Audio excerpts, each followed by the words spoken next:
ஸ்டூடியோவில் use பண்ணுற bulbs, colour bulbs. இப்போ black and white பீரியடில் இந்த ஷேடு ஒரு கலர் ஷேடாக பார்க்கும்போது எல்லாமே ரொம்ப லைக் பண்ணுவோம். இப்போ ஒரு க்ரீன் ஷேட் வேணும் அப்படின்னும்போது இந்த ஃப்ளாஷ் நம்ம யூஸ் பண்ணும்போது ஓரளவுக்கு அந்த பிளாக் அண்ட் ஒயிட்டில் ஒரு க்ரீன் ஷேடு வரும். இப்போ கூட மொபைலில் ஃபில்டர்ஸ் யூஸ் பண்ணுறோம். ஃபில்டர்ஸ் நம்ம வந்து சேஞ்ச் பண்ணும்போது ஒரு டிஃப்ரெண்ட் இமேஜஸ் இருக்கும்போது அதெல்லாம் லைக் பண்ணுவாங்க. ஸோ அந்த காலத்தில் ஃபிலிம் ரோல் பிளாக் அண்ட் ஒயிட்லாம் இருக்கும். ஸோ அப்போ அந்த ஃபில்டர்ஸ்க்கு ஒரு ஷேடு கொண்டு இந்த ஃபில்டர்ஸ் யூஸ் பண்ணி அந்த ஷேடு கொண்டு வருவாங்க இந்த பல்ப்ஸ்லாம் யூஸ் பண்ணி. இதெல்லாம் அந்த காலத்தில் பெரிய பெரிய ஸ்டூடியோவில் யூஸ் பண்ணுவாங்க.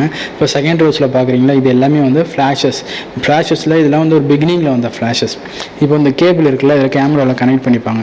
இந்த ஒயரை வந்து கேமராவில் கனெக்ட் பண்ணிட்டு நம்ம கிளிக் பண்ணும்போது அதோட கனெக்டிவிட்டி மூலமாக ஈச் ஃபோட்டோகிராஃபி ஒரு ஃபோட்டோகிராஃபிக்கும் அந்த பல்ப் வந்து பஸ்ட் ஆகிடும், வெடிஞ்சி ஸ்மோக் வரும். ஸோ அந்த ரெஃப்ளெக்ஷன் ஆகும்போது அதை யூஸ் பண்ணி ஃபோட்டோ எடுத்துப்பாங்க. ரொம்ப லைட்ஸ் ரொம்ப கம்மியாக இருக்குது, லைட்ஸே இல்லை அப்படின்னும்போது கண்டிப்பாக லைட்ஸ் வேணும் நம்ம ஃபோட்டோகிராஃபிக்கு.